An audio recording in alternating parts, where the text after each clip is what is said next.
Good evening, everyone, and welcome back to Blossom Street.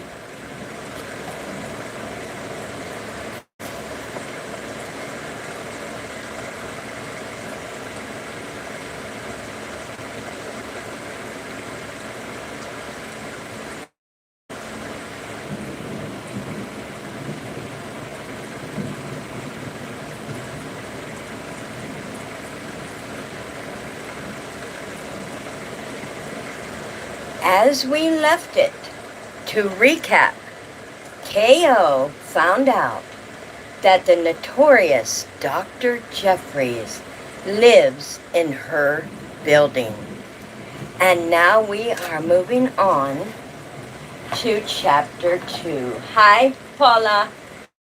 Can everyone hear me all right tonight? Are we ready for Chapter 2? Let me know if I am coming through to you guys. Do I sound okay?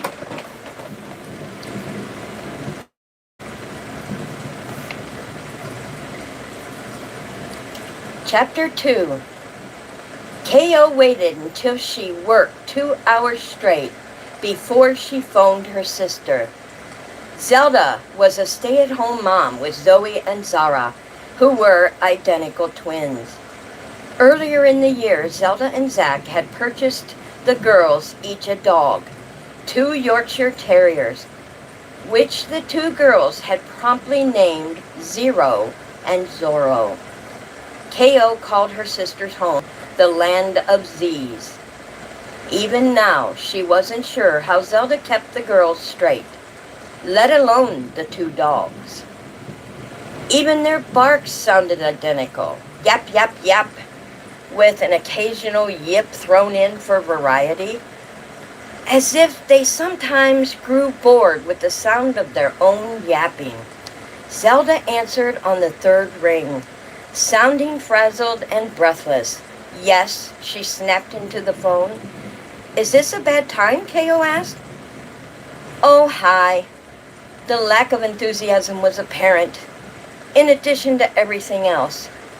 Dr. Jeffries' theories had placed a strain on KO's relations with her younger sister. Merry Christmas to you too? Sure. The girls are napping? No, Zelda muttered. They decided they no longer needed naps. Dr. Jeffries says on page 125 of his book that children should be allowed to sleep when, and only when, they decide they're tired. Forcing them into a regimented nap in bedtimes is opposition to their biological natures. I see. KO restrained the urge to argue. Speaking of Dr. Jeffries, her voice trailed off.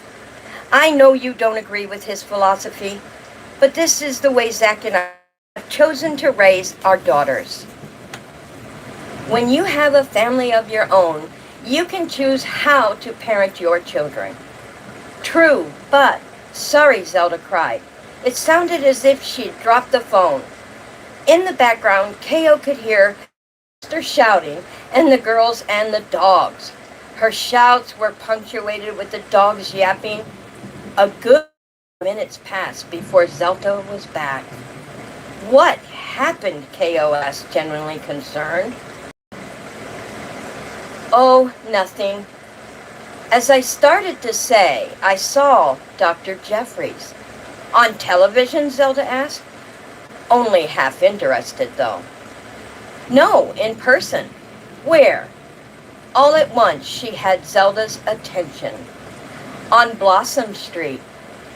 You aren't going to believe this, but he actually lives in my building.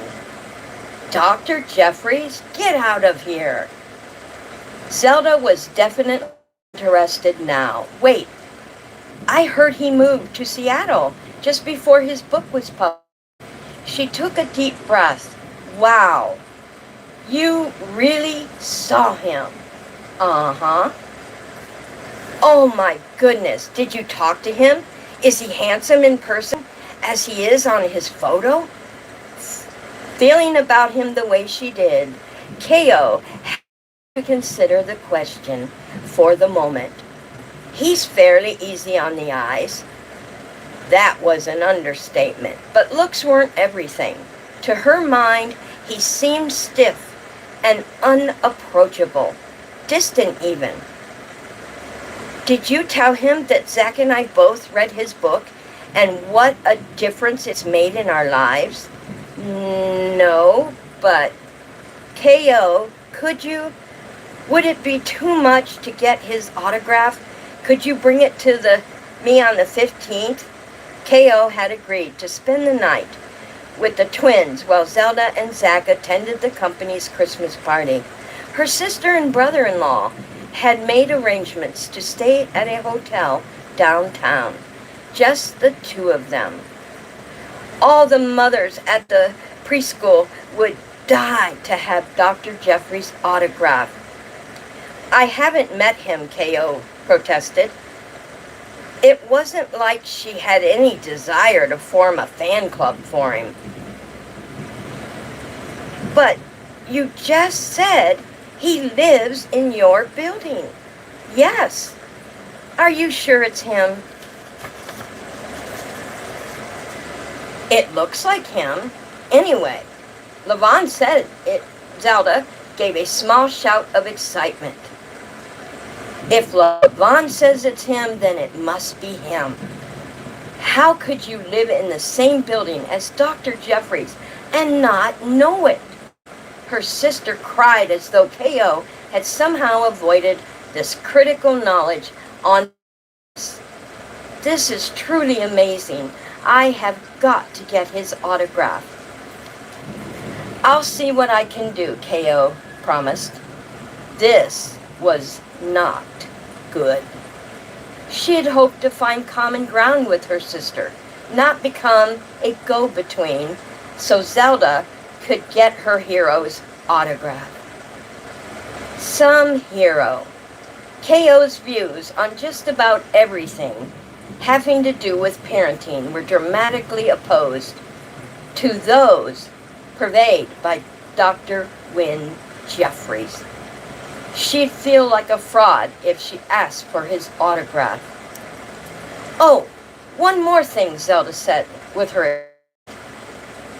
I know we don't agree on child-rearing techniques. That's true, but I understand. These are your daughters. She took a deep breath. How you raise them really isn't any of my business. Exactly, Zelda emphasized.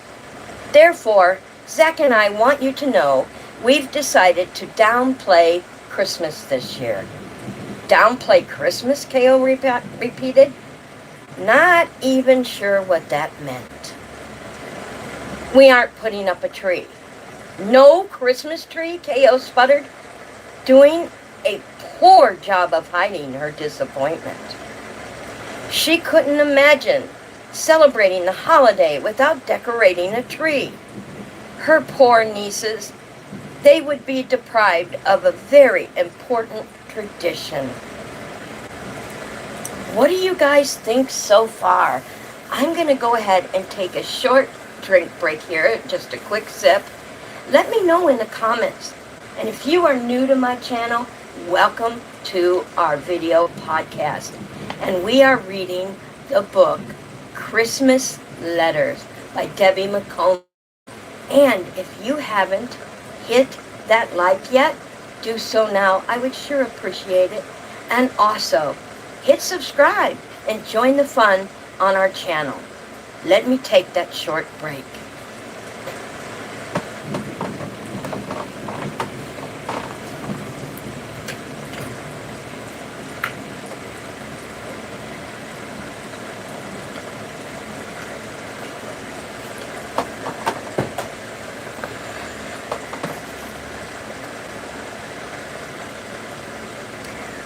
I might allow a small potted one for the kitchen table.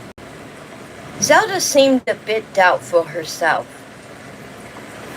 She should be doubtful, since a Christmas tree had always been a part of their own family celebrations. The fact that their parents had moved to Arizona was difficult enough. This year, they had decided to take a cruise to the South Pacific over Christmas and New Year's. While K.O. was happy to see her mother and father enjoying their retirement, she missed them enormously. Is this another of Dr. Jeffrey's ideas? K.O. had read enough of his book and heard more than enough about his theories to suspect it probably was. Still, she could hardly fathom that even Win Jeffries would go this far. Outlaw Christmas? Man was a menace. Dr. Jeffries believes that misleading children about Santa does them lasting psychological damage. That's a thought, isn't it, y'all? I don't think so. I mean, we all turned out just fine, and I'm sure you did too. The girls can't have Santa either? This was cruel and an unusual punishment. Next, you'll be telling me that you're doing away with the tooth fairy too. Oh, why yes, of course. It's the same principle. K.O. knew better than to argue with her sister. Getting back to Christmas, she began. Yes, Christmas, like I said. Zach and I are planning to make it a low-key affair this year. Anything that involves Santa is out of the question. Thankfully, her sister was able to see K.O. roll her eyes. In fact, Dr. Jeffrey has a chapter just on this subject. It's called Bury Santa Under the Sleigh. Oh my goodness. Chapter 8. He wants to bury Santa Claus. K.O. had heard enough. She personally buried Dr. Jeffrey under a pile of plowed snow before she'd let him take Christmas away from Zoe and Zara. As far as she was concerned, his entire philosophy was unacceptable. But this no Santa nonsense was just too much. Here was where she drew her line.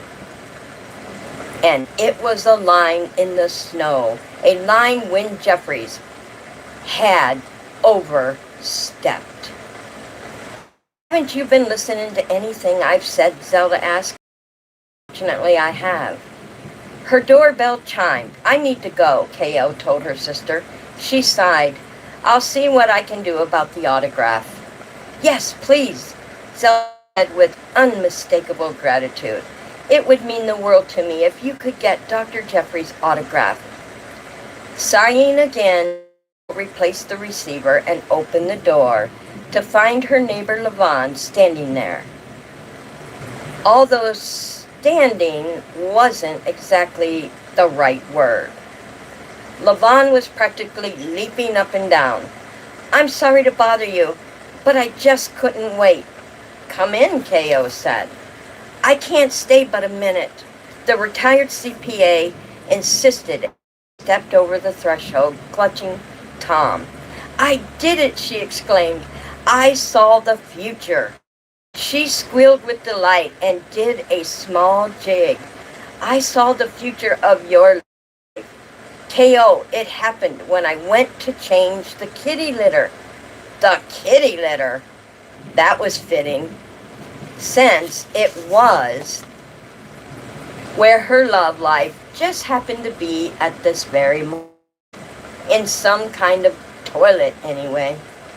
Tom had just finished his business. Levon continued, gazing lovingly at her cat. And there it was, plain as day. His business, K.O. asked. No, the future. You know how some people can read tea leaves? Well, it came to me in the kitty litter box. I know it sounds crazy, but it's true. It was right there in front of me, she said. You're going to meet the man of your dreams. Really, K.O. Hated to sound so disappointed. I don't suppose you happen to see anything in the kitty litter about me finding a job? Shook her head. Sorry, no. Do you think I should go back and look again? It's all in the way it's arranged in the kitty litter box. Just like tea leaves. Probably not, K.O. Didn't want to be responsible for her neighbor sifting through Tom's business any more than necessary. I'll concentrate on your job prospects next. Great, said K.O. She was far more interested in locating a full-time employment than falling in love. At 28, she wasn't in a rush, although admittedly time to start thinking about a serious relationship. Besides, working at home wasn't conducive to meeting men. Zelda seemed to think that as a medical transceptionist would meet any number of eligible physicians. That, however, hadn't turned out to be the case. The only person in a white coat she had encountered in the last 6 months had been her dentist, and he'd been more interested in looking at her x-rays than at her. Before I forget, Levon said, getting ready to leave, I'd like to come over tomorrow for cocktails and appetizers. Sure.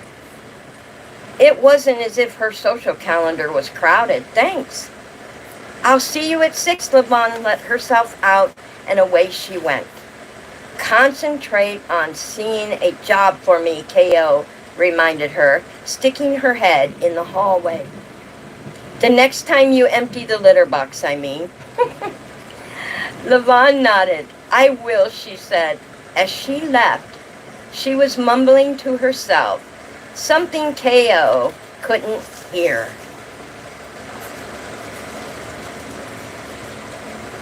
The following morning, K.O.'s laptop on a window table in a French cafe, determined to wait for Mr. Dr. Jeffries. Now she felt obligated to get his autograph, despite her disapproval of his methods. More importantly, she had to talk to him about Christmas. This clueless man was destroying Christmas for her nieces and for hundreds of thousands of other kids. She had no intention of knocking on his door. No, this seemed unplanned. Dental meeting is her only hope. Since this was Seattle, she felt fairly certain he was near. Nearly everyone in the entire state of Washington seemed to be a coffee addict. In an effort to use her time productively, K.O. started to work on the Macaulay Christmas letter, all the while reminding herself that she was paying her double. She had two ideas how to approach the situation. The first was comical. Telling the truth in an outlandish manner and letting the reader assume it was some sort of macabre humor. Merry Christmas from the Macaulays, K.O. wrote. She bit her lip and pushed away a strand of long hair that had escaped her ponytail. Bill and I have had a challenging year. Maxon sends greetings from the Juvenile Detention Center, where he's currently incarcerated. Julie is pregnant. Pray she doesn't marry the father, Bill. At least, she is doing well, although he's worried about paying for the mental care facility where giving outpatient therapy. K.O. groaned. This wasn't humorous, macabre or otherwise. It was difficult to turn the Macaulays' disastrous year into comedy, especially since the letter was purposely coming from them. She deleted the paragraph and tried her second approach. Merry Christmas from the Macaulays. And what an interesting Unexpected, unusual year it has been for our lovely family. KO decided on eventful. Bill and I are so proud of our children, especially now they approach adulthood, where they have all those years gone. Mason had an opportunity he couldn't turn down and is currently away at school. Our son is maturing into a fine young man, wisely accepting guidance from our authority figures. That was a good way to put that, wasn't it? Our sweet Julie is in her second year of college. She and her boyfriend decided to deepen their relationship. Who knows? There might be wedding bells and perhaps even a baby in our daughter's future. What do you guys think about that second letter she started to write? They did have a disastrous year, and I mean, it does sound a little bit better than her first one, trying to make it a... Let me know in the comments what you think. So intent she was on putting a positive spin on the sad details of Bill McCauley's year that she nearly missed Wynne Jeffries. When she looked up, it was just in time to see Dr. Jeffries walk into the counter. KO leaped to her feet and nearly upset her peppermint mocha, an extravagance she couldn't really afford. She remained standing, and he'd collected his drink and straightened up towards him. "Dr. Jeffries?" she asked, beaming a winsome smile. She practiced this very smile in front of the mirror before job interviews. After her recent cleaning at the dentist, KO hoped she didn't blind him with her flashing white teeth. "Yes." "Jeffries, Dr. Wynne Jeffries?" "Ma'am." He seemed incredibly tall as he stood in front of her. She purposely blocked his way to the door. KO thrust out her hand. "I'm Catherine O'Connor. We live in the same building." He smiled and shook her hand, then glanced around her. He seemed eager to escape. I can't tell you what a surprise it was when Levon pointed out that the author of The Free Child lived in our building. "You know Levon Young?" "Well, yeah, she's my neighbor." "Yours too," KO added. "Would you care to join me?" She gestured toward her table and the empty chairs. This time of day, it was rare to find a free table. She didn't volunteer the fact that she had set up shop 2 hours earlier in the hope of bumping into him. He checked his watch as if to say he really didn't have time to spare. "I understand The Free Child has hit every best-selling list in the country. Flattery just might work." Wynne hesitated. "Yes, I have been fortunate." "True, but the parents and children of America had been most unfortunate, in her view anyway." She wasn't going to mention that, though. At least, not yet. She pulled out her chair at the assumption that he would not refuse her. He joined her. With obvious reluctance. "I think I've seen you around," he said, and sipped his latte. It astonished her that he knew who she was, while she had been oblivious to her presence. "My sister is a very big fan of yours. She was thrilled when she'd heard I might be able to get your autograph. She's very kind. Her life was certainly changed since she read your book," KO commented, reaching for her mocha. He shrugged with the air of modesty. "I've heard that quite a few times." "Changed for the worse," KO muttered. He, I'm going to take a short break, guys, for a little drink.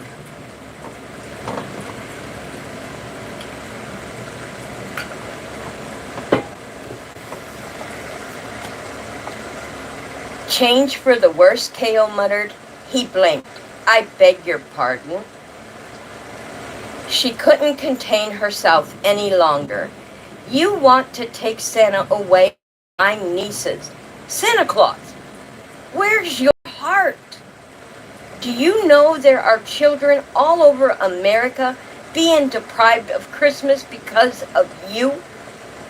Her voice grew loud with the strength of her convictions. Wynne glanced nervously around the room. K.O. hadn't realized how animated she'd become until she noticed that everyone in the entire cafe had stopped talking and was staring in their direction. Wynne hurriedly stood and turned toward the door, probably attempting to flee before she could embarrass him further. You're no better than Jim Carrey, K.O. wailed. She meant to say the Grinch who stole Christmas, but it was the actor's name that popped out. He'd played the character in the movie a few years ago. Jim Carrey? He turned back to face her. Worse, you're a regular Charles Dickens. She meant Scrooge, darn it, but it didn't matter. In the heat of her anger, she couldn't remember the names anymore. She just wanted to embarrass him. That man, she said, stabbing and accurate at Wynne, wants to bury Santa Claus under a sleigh. Not bothering to look back, Wynne tore open the cafe door and rushed into the street. Good riddance, K.O. cried, and sank down at the table, only to discover that everyone in the room was staring at her. He doesn't believe in Christmas, she explained, and then calmly returned to the Macaulay's letter. And that is where we leave off for chapter 3. What an awesome, exciting chapter, you guys.